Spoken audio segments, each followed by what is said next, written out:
Beberapa hari belakangan ini, kita disuguhi berita politik tentang gerakan Partai Demokrat dan PDIP. Kita tahu, Demokrat baru saja menggelar Rapimnas pada 15 September kemarin.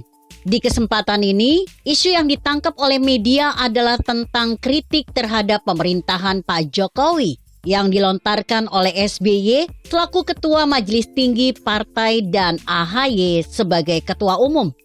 Pada kesempatan lain, PDIP juga baru saja melaksanakan kegiatan konsolidasi untuk pemenangan pemilu di Provinsi Jawa Tengah. Beda dengan Rapimnas Demokrat, isu yang ditangkap oleh media justru soal tak diundangnya Pak Ganjar. Bukan tentang apa yang terjadi di arena kegiatan sebagaimana Demokrat.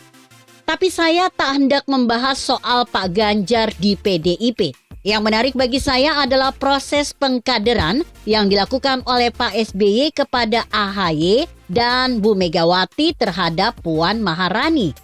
Ada perbedaan sangat mencolok. Pak SBY nampak masih setengah-setengah, sementara Bu Mega kelihatan lebih berani melepas Puan. Sudah maklum bahwa dua politisi muda itu, AHY dan Puan, merupakan putra dan putri mahkota di partainya masing-masing. Saat ini AHY sudah menjabat sebagai ketua umum, sementara Puan meski bukan ketua umum, tapi mendapat mandat khusus dari Bu Mega yang kewenangannya tak kalah besar dibanding AHY. Sekarang keduanya digenjot oleh orang tua masing-masing untuk lebih eksis sebagai pemimpin partai. AHY aktif turun ke beberapa daerah melakukan konsolidasi, bertemu kader menggantikan peran SBY. Juga ketemu dengan beberapa petinggi parpol selain Demokrat untuk menjalin komunikasi. Dalam ingatan saya, salah satunya AHY bertandang ke Nasdem Tower, menjumpai elit partai Nasdem, khususnya Pak Ketum Surya Paloh. Hanya saja perjumpaan AHY dengan elit partai Nasdem didahului oleh kegiatan SBY mengunjungi Paloh di tempat dan bulan yang sama, yakni Juli. Kalau SBY tepat pada 5 Juli lalu, maka AHY selang 18 hari kemudian, persisnya hari Kamis 23 Juli lalu. Tempatnya juga di gedung Nasdem Tower, Gondang Dia, Menteng, Jakarta Pusat. Saat di arena Rapimnas, sebagaimana telah diberitakan oleh berbagai media, baik SBY maupun AHY kompak mengkritisi pemerintahan yang sekarang. Kritik ini memang tertuju pada person Pak Jokowi.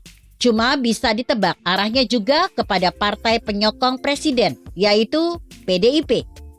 Sudah maklum, dua partai ini memang musuh bebuyutan sejak SBY jadi presiden. Lain SBY, lain pula yang dilakukan Megawati dalam mengkader Puan Maharani. Dalam pandangan saya, SBY kelihatan kurang pede melepas AHY. Sementara Bu Mega justru sebaliknya. Sang ibu pasrah betul melepas Puan. Cukup diberi tanggung jawab misi dan dibekali instruksi. Selesai sudah. Puan disuruh jalan sendiri. Sang ibu hanya memantau dari jauh. Anda masih ingat saat Puan bertandang ke Nasdem Tower pada Senin 22 Agustus lalu. Ketika itu tak ada pertemuan pendahuluan antara Megawati dan Ketum Nasdem. Sebagaimana ketemunya SBY dengan Paloh sebelum AHY. Megawati tak mau ikut campur. Sang ibu cukup duduk di rumah menunggu laporan Puan atas hasil pertemuan tersebut.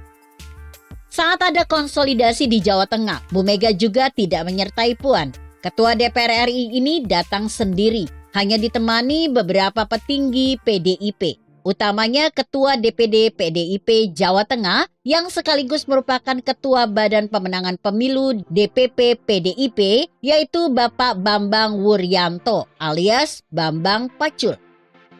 Apa yang saya kemukakan di atas memang bisa diperdebatkan, khususnya soal perbandingan level kegiatan antara PDIP dan Demokrat. Acara PDIP di Jawa Tengah hanya level regional, sementara Rapimnas Demokrat skala nasional. Jadi wajar kalau ada SBY. Toh jika ada acara nasional, Puan Maharani juga didampingi oleh Bu Mega.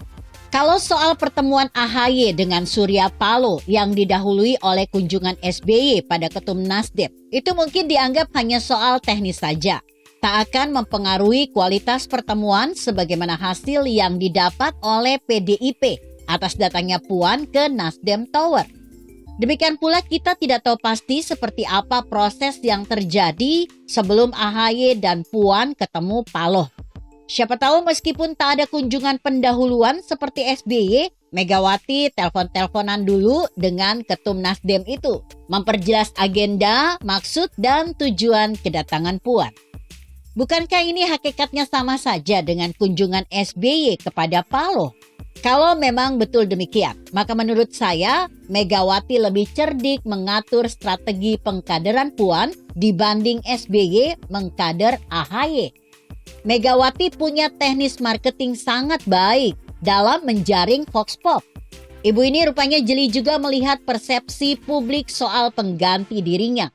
Bahwa dalam politik yang dibutuhkan sebenarnya bukan hanya hasil, tapi proses juga pegang peranan penting. Soal-soal politik di mata rakyat memang lebih banyak karena masalah persepsi. Sesuatu yang terlihat di permukaan. Sedangkan apa yang ada di belakang tak ditengok sama sekali. Setelah itu baru hasilnya. Sementara begitulah kondisi masyarakat kita. Bahkan sering terjadi persepsi lebih dominan dibanding hasil. Padahal antara persepsi dan hasil sebenarnya sangat berkaitan. Keduanya tak dapat dipisah. Anda kebetulan seorang politisi yang ingin sukses? Jangan lupa pamerkan segala macam kegiatan Anda yang ada kaitannya dengan bantuan atau layanan masyarakat. Gunakan media, baik medsos maupun yang sudah mainstream, sebagai sarananya. Sedangkan kasih bantuan beras, mengunjungi rakyat miskin, kegiatan santunan anak yatim, atau apapun, jangan lupa dokumentasikan. Kalau perlu panggil wartawan untuk diliput sekalian wawancara. Minta link beritanya pada si wartawan. Lalu share secara masif di medsos. Agar halayak ramai tahu bahwa Anda sebagai politisi tidak hanya duduk, datang, dan duit. Tapi juga aktif turun ke bawah mengunjungi konstituen. Ingat ya, kegiatan politik tidak sama dengan ibadah sholat. Kalau yang ini, meski sembunyi tak diketahui orang pun, tetap akan dicatat oleh malaikat. Tapi dalam politik jangan begitu. Kegiatan apapun wajib dipamerkan. Karena kalau disembunyikan seperti ibadah sholat, tak tercatat dalam memori rakyat. Meski berbuat nyata, tanpa publikasi tetap dianggap tak nyata. Harus diakui, publikasi dalam politik punya dampak luar biasa. Dengan publikasi, Anda akan dikenal sebagai politisi paripurna. Tidak hanya sekedar mendapat fasilitas dari negara, tapi juga dianggap bertanggung jawab mengemban amanah rakyat. Kelak, saat nyalon lagi tak perlu susah-susah membangun image. Karena sudah terkondisikan dari awal.